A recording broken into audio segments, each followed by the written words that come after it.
Момундардын таекеси Муавия ибн Абу Суфьян: О жараткан, ага катты жана эсептүү үйрөтө көр. О жараткан, аны туура жолдо жүрүүчү кыл жана анын себеби менен башкаларды да туура жолго сал. Аллахтын элчиси саллаллаху алейхи вассалам: Муавия ал Мухаммаддын сахабаларынын пардасы. Эгер бир адам ал парданы ачып салса, анын артындагыларга кол салынат. Раби ибн Нафи аль-Халаби, Аллах аны мээримине алсын, Аллахтын элчисинен кийин Муавиядан башка эң жакшы жетекчилик кылган адамды көрбөдүм. Абдуллах ибн Умар, Аллах андан ыраазы болсун: Муавиядан башка бийликке эң татыктуусун көрбөдүм. Абдуллах ибн Аббас, Аллах андан ыраазы болсун: Муавиянын намазы Аллахтын элчиси алейхиссаламдын намазына көбүрөөк окшош эле. Абу Дарда, Аллах андан ыраазы болсун: Мен Усмандан кийин Муавиядан башка бийликке татыктуусун көрбөдүм.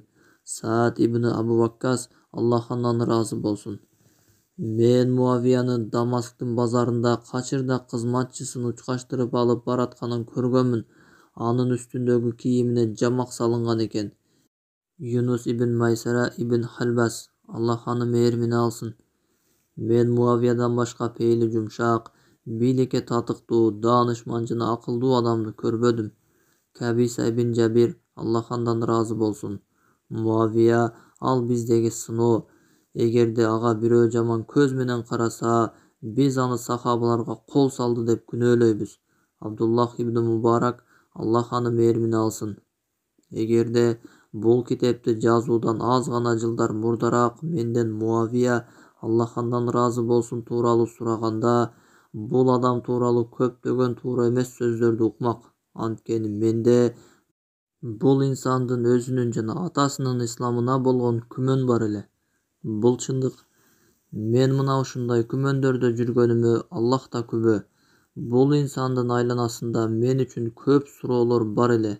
Бирок мен ошол учурда бул чоң козголоңдун айланасындагы суроолорго жооп бере турган эч кимди тапкан эмесмин. Ошондуктан менин башыма төмөнкү суроо көпкө чейин чечилбей жүрө берген. Ошондо ким акыйкатта болгон?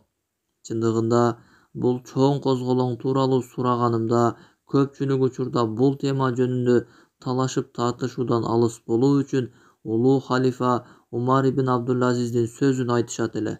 Ал мындай деген: Аллах ал фитнадан биздин кылычыбызды сактады, эми биз андан тилибизди сактайлы. Бул сөздү ошол фитнага жакшы түшүнбөй калган адам далил кылса керек. Анткени улуу халифа Умар ибн Абдул-Азиз ал окуя тууралуу изилдеп баарын түшүнүүдөн тоскон эмес. Анын бул сөзүндө ошол фитнадагы эки тарапты тең тилдебегиле деген маани бар. Кандай болгондо да анын сөзү эч кандай жалган жолой албаган ыйык Куран эмес экени белгилүү. Ошондой эле бул сөз айтылган заман менен азыркы биз жашап жаткан замандын абалынын айырмасы чоң. Биз азыр баалуулуктарыбызга аяосуз кол салынып жаткан заманда жашап жатабыз. Ошондуктан бул үммөттү тарыхынан шексинтүү үчүн айтылган ар кандай жалган жалааларга даяр болуп, баалуулуктарыбызды сактап калуу үчүн туура жана так билим менен куралданышыбыз керек. Мындай тарыхый маселелерди изилдеп, бирок кокустан адашып калгандарды тилдөө туура эмес. Ошондой эле мына ушул сыяктуу тарыхый окуяларды окубай таштап салгандыгыбызды пайдаланып жаткан тарых бурмалоочуларынын уусунан өзүбүздү сакташыбыз керек. Менин бул тема тууралуу узак изилдеп, ич-ара талаш тартыштан кийин чыгарган жыйынтыгым устатым доктор Али Ас-Саллабинин дал ушундай тема тууралуу изилдеп чыгарган бүтүмүнө дал келгенин көргөнүмдө аябай кубандым. Доктор Ас-Саллаби Сират Усман ибн Аффан, Усман ибн Аффандын өмүр баяны аттуу эмгегинде бул фитна маселесин талкуулоодо сахабаларды тилдеп алуу коркунучу болгондугу үчүн тыюу салынган деп айткан. Эгер бул себеп жок болсо, анда аны талкууласа болот. Ошондой эле доктор Ас-Саллаби китебинде азыркы учурда керт башынын кызыкчылыгын ойлогондор китептеринде ümmöттүн баалуулуктарын булгап, улуу сахабаларды мансап сүйгөн бир жамаат сыяктуу сүрөттөп, адамдардын аң сезимине туура эмес түшүнүктөрдү сиңирүү менен алек болуп жатканда, бул маселени изилдөө өтө зарыл деп айткан. Ошондуктан бул маселени азыркы учурда өзгөчө жаштарга ачыктап берүү өтө зарыл болуп турат. Муавия ибн Абу Суфьянды каралоо бул үммөттүн тарыхын каралоонун бир бөлүгү. Ошондуктан тарых бурмалоочулар Муавияны жана андан башталган Омавилер династиясын жаманатты кылууга көңүл бурушкан. Алар бул өлкөнү залым өлкө деп сүрөттөшкөн. Алар чыныгы ислам дини 4 халифанын доору аяктаганда эле бүткөн деген бузуку түшүнүктү акылыбызга сиңдирүү үчүн Омавилерди жамандашкан. Мен өзүм жакында эле бул бузуку ыплас пикирдин туткуну болуп калуума аз калды. Бул пикирдин коркунучу өтө чоң. Бул ислам баалуулуктарын каралоо пикири акырындап өсүп отуруп, мусулманды толугу менен динден чыгарат. Илахий адилеттүүлүккө ыйман келтирүү, ал адамзатка эң акыркы дин кылып тандап жиберген Аллахтын динине ыйман келтирүү болуп эсептелет. Эгер бул дин жоголсо, кыямат күнү адамдарды эсеп-кысап кылуунун мааниси калбайт. Туура, адилеттүү 4 халифанын өлкөсүнүн кадыр-баркы Омавилердин өлкөсүнөн улуу болгон. Бирок адилеттүү халифалардын доорунда жашагандардын табияты Омавилердин халифалык заманындагылардын табиятынан башка болгон. Буга карабастан Омавилер бул үммөт үчүн көп кызмат кылышкан. Алар узак жылдар бою исламдын бүтүндүгүн сакташкан. Кааласаңар, ислам тарыхында эң улуу ислам тарыхчысы болгон Хафиз ибн Касирдин Бану Умавилер өлкөсү тууралуу айтканын окугула. Бану Умайянын доорунда Аллах жолунда күрөшүү толугу менен жүргүзүлүп турган жана алардын мындан башка алек боло турган эч нерсеси жок эле. Алар кафырлыкты жана анын элин жеңишкен. Мушриктердин жүрөгү мусулмандардан коркуу менен толгон. Мусулмандар кайсы гана жакка барышпасын ал жерди жеңип алышкан. Курайш уруусунун тарыхын калыстык менен жакшылап окуп чыккан адам ислам дини келгенден бери Бану Умайянын исламга болгон кызматы өтө зор экенин байкай алат. Усман ибн Аффан Аль-Умави асмандан келген вахийди, Куранды бир китепке жыйнап кетти. Омавилер ислам жолунда эбегейсиз зор курбанчылыктарды тартуулашты. Алар момундардын энеси Умму Хабиба бинт Абу Суфьян Аллахтын элчиси саллаллаху алейхи вассалам вахийди жазып туруучу кылып дайындаган Муавия ибн Абу Суфьян, Аллах үчүн эки көзүн берген ардактуу сахаба Абу Суфьян ибн Харб, Ливан жерин колго алган жана Шам шаарын жеңип алган аскерлердин кол башчысы Язид ибн Абу Суфьян, Андалуска экинчи жолу таухидти үйрөткөн Абдурахман ад-Дахил, Андалуска гүлдөгөн цивилизация алып келген Абдурахман ан-Насир, Андалустагы мусулмандардын боштондукка чыгуу коомун жетектеген Мухаммад ибн Умайя. Булардын баары Бану Умайядан чыккан улуу инсандар. Бул улуу Курайш уруусунан кылымдар бою исламга жана мусулмандарга кызмат кылып келе жаткан баатырлар көп чыккан. Ошондуктан исламга кылган кызматтарынан кийин бул уруунун тарыхы туш болгон каралоонун себеби кандай экенин ачыктоого муктаждык жок деп ойлойм. Бану Умайя бийликте турган доорлордо ислам өлкөсү толугу менен өзүнүн келишкен келбетин тапкан. Ал доордо кереметтүү сүннөт да толук жыйналган. Муавия ибн Абу Суфьянды каралагандар анын исламга кечирээк киргенин пайдаланышат. Хижрийдин 7-жылында исламды кабыл кылган Аллахтын кылычы Халид ибн Аль-Валиддин кечиккени аны каралоого себеп болобу?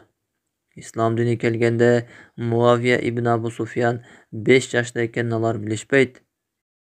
Ал жаш экендигине жана Курайш капырларынын башчысынын уулу болгондугуна карабастан Халид ибн Аль-Валидден мурда исламга кирген. Ал Меккеде Аллахтын элчиси саллаллаху алейхи вассаламга болгон душмандыктардын чөйрөсүндө жүргөндө эле анын жүрөгүнө ыйман толуп калган эле. Ал жөнүндө имам Захаби мындай деген: ал каза умрасында эле атасынан мурда исламды кабыл кылган. Бирок атасынан корккондугунан пайгамбардын жанына барбайт эле. Түшүндүрмө: каза умрасы, умранын казасын кайра аткаруу. Түшүндүрмөнүн аягы. Муавия ибн Абу Суфьян өзү мындай дейт: Худайбия жылы Курайштар Аллахтын элчисинин Каабага кирүүсүн тосуп, кайра кетүүсүн талап кылышат. Ошондо ортолорунда келишим түзүлөт. Ошол учурда менин жүрөгүмө ислам кирди. Аны апам Хинт бин Утбага айтканымда ал: атаңа каршы чыга көрбө, ага карабастан ансыз бир иш чече турган болсоң, ал сенден тамак ашты тосуп коет. Ал күнү атам Хубаша базарына кеткен эле. Ал дагы мындай дейт: исламды кабыл кылып, ыйманымды жашырып жүрдүм. Аллахка ант болсун, Аллахтын элчиси Худайбиядан кеткенде мен анын пайгамбар экенин жүрөгүм менен тастыктаган болчумун. Мен аны атам Абу Суфьяндан жашырып жүрдүм. Андан кийин Аллахтын элчиси каза умрасына киргенде мен мусулман болуп, анын пайгамбар экенин жүрөгүм менен тастыктаганмын. Ошондо Абу Суфьян менин исламымды билип калып, мага мындай деп айтты: сенин агаң сенден жакшы экен, анткени ал менин динимде. Мен өзүмдү жакшымын дебеймин дедим. Муавия дагы мындай деди: Аллахтын элчиси Меккени жеңип алган күнү келгенде, ага исламды кабыл кылганымды айтканымда, ал жылуу кабыл алган. Муавия ибн Абу Суфьяндын исламга кечирээк кирүүсү анын сахабалардын улуу муунуна кошулуусуна эч кандай жолтоо болбойт. Анын көздөрү Аллахтын элчиси саллаллаху алейхи вассаламды көрүп кубанган жана анын өзүнөн ыйык Куранды тыңшап, анын артынан намаз окуган. Бул эле эмес, Аллахтын элчиси Мухаммад саллаллаху алейхи вассалам ага вахийди жазууну ишенип тапшырган. Аллах Тааланын сөзүн Жебрейил алейхиссалам пайгамбарыбыз алейхиссаламга алып түшсө, аны Муавия ибн Абу Суфьян бизге жана кыяматка чейинки үммөткө жетип келүүсү үчүн жазып турган. Андан кийин белгисиз бир иплас адам келип, мына ушул улуу инсанды каралайбы? Азыр анын артыкчылыгы тууралуу келген кээ бир сөздөргө көңүл буралы. Аллахтын элчиси саллаллаху алейхи вассалам мындай дейт: О жараткан, аны туура жолдо жүрүүчү кыл жана анын себеби менен башкаларды да туура жолго сал. Аллахтын элчиси саллаллаху алейхи вассалам айтат: О жараткан, Муавияга катты үйрөт жана аны азаптан сакта. Ошондой эле Ибн Касирдин Аль-Бидая ва Ан-Нихая аттуу китебинде Муавия ибн Абу Суфьян Хасан ибн Алиге жолукканда кош келипсиз Аллахтын элчисинин уулу деп жакшы тосуп алып, ага 3000 динар берүүсүн буйруганын айткан. Ал эми Зубайр ибн Аввамга жолукканда кош келипсиз Аллахтын элчисинин абасынын уулу жана анын жардамчыларынын биринин уулу деп тосуп алып, ага 1000 динар бергиле дегенин айтат. Абдуллах ибн Аль-Мубарактан кайсынысы артыгыраак, Муавия ибн Абу Суфьянбы же Умар ибн Абдул-Азизби деп сурашканда, ал төмөндөгүчө жооп берген: Аллахка ант болсун, Муавиянын Аллахтын элчиси саллаллаху алейхи вассалам менен жүргөндө мурдуна кирген чаңы Умардын өзүнөн 1000 эсе артыгыраак. Муавия Аллахтын элчисинин артынан намаз окуган. Ал Сами Аллаху лиман хамидах дегенде Муавия Роббана ва лакал хамд деп айтып турган. Буга дагы эмнени кошуу керек? Мухиббуддин Аль-Хатиб мындай дейт: мусулман жаштарынан бири Муавия жөнүндө айткан хадис риваятчыларынын кимисинин сөзүн туура деп ойлойсуз деп сурап калды. Мен ага айттым: бул үммөттүн улуу инсаны жөнүндө суралгыдай мен киммин? Мухаммаддын эң мыкты сахабаларынын бири. Ал ислам чырактарынын бири. Бул чырак 4 күндүн жанында жанса, алардын нуру өчүп, анын нуру дүйнөнү жарытмак. Бул инсандын канчалык улуу экенин түшүндүңөрбү? Муавия ибн Абу Суфьянды каралоо канчалык деңгээлде кооптуу маселе экенин билдиңерби? Муавиянын динине кол салуу Аллахтын элчиси саллаллаху алейхи вассаламдын тандоосуна эле кол салуу эмес, Аллахтын тандоосуна да кол салуу болуп эсептелет. Вахийди жазып туруу үчүн аны Аллах Таала өзү тандаган. Эгер Муавия ибн Абу Суфьян эки жүздүүлөр айткандай жаза баса турган болгондо, анда ал жазып турган ыйык Куранда да шектенүүлөр жаралмак. Тарых бурмалоочулардын жана алардын тыңчыларынын көздөгөнү дал ушул маселе. Тарыхчылар Муавия ибн Абу Суфьянды ак жүздүү, узун бойлуу жана келбеттүү болгон деп сыпатташкан. Анын кулк мүнөзү жана табияты көркөм болгондуктан адамдардын жүрөгүн чагылган жарк эткендей эле ээлеп алат эле. Анын башкаруу жөндөмү өтө күчтүү болгондуктан Хасан ибн Алинин ишенимине кирген. Муавияны жаш кезинде бир бедуин көрүп, анын жүзүнөн улуулукту байкап, апасы Хиндке карап, бул бала келечекте коомун башкарган адам болот го деп айтса, апасы анын сөзүнө канааттанбастан, өзүнүн коомун элеби деп жылмайган. Муавия ибн Абу Суфьян ислам цивилизациясынын тарыхындагы эң улуу падыша болгон. Ардактуу сахаба Абдуллах ибн Умар аны Аллахтын элчисинен кийинки эң мыкты башкаруучу деп сыпаттаган. Ошондо андан атаңыз Умар жана Абу Бакырдан да мыкты башкаруучу беле деп сурашканда, Абдуллах ибн Умар мындай деп жооп берет: ал экөө андан да фазилеттүүрөөк, бирок ал тиги экөөнө караганда мыкты башкаруучу. Ал эми кээ бир окуу китептери Муавия ибн Абу Суфьянды залым, текебер падыша деп сүрөттөшкөн. Ал акыйкатта өтө кичипейил адам болгон. Имам Ахмад мындай риваятта айтат: мен Муавияны Дамаскта жамак кийими менен адамдарга хутба кылып жатканын көргөнмүн. Ошондо эле ал тууралуу мындай деп айтышкан: ал качырына минип алып, Шам элин кыдырып, намазды эстетип турчу эле. Муавиянын тарыхын карай турган болсок, ал өтө адилеттүү жана жумшак бейил падыша болгон. Ал эми бул улуу сахаба менен ардактуу сахаба Али ибн Абу Талиптин ортосундагы фитна темасы тарых бурмалоочулар айткандай саясий жана бийлик талашуудан келип чыккан эмес, ал жөн гана көз караштардын келишпестигинен болгон. Усман ибн Аффан шейит болгондон кийин аялы Наиля бинт Фарафиса анын канга боелгон көйнөгүн жана аны коргойм деп жатканда кесилген манжаларын бир сандыкка салып, ал сандыкты Шам шаарындагы Муавия ибн Абу Суфьянга жиберет. Ошол учурда Муавия Шам вилаятынын башчысы эле. Усман ибн Аффан менен Муавия ибн Абу Суфьян Бану Умайя уруусунан болгон. Сандык Муавияга жеткенде аны көрүп аябай шолоктоп ыйлап, Аллахтын элчиси саллаллаху алейхи вассаламдын 3-чү халифасынын өчүн алууга ант берет. Канга боелгон көйнөктү Шам элине көрсөтүп, абасынын уулу болгон момундардын падышасынын өчүн алууга чакырат. Шам элинин баатырлары бир адамдай болуп, биз баарыбыз сени менен биргебиз. Ал сенин жакын тууганың, сен анын бул жакка дайындаган ишенимдүү адамысың деп колдоо көрсөтүшөт.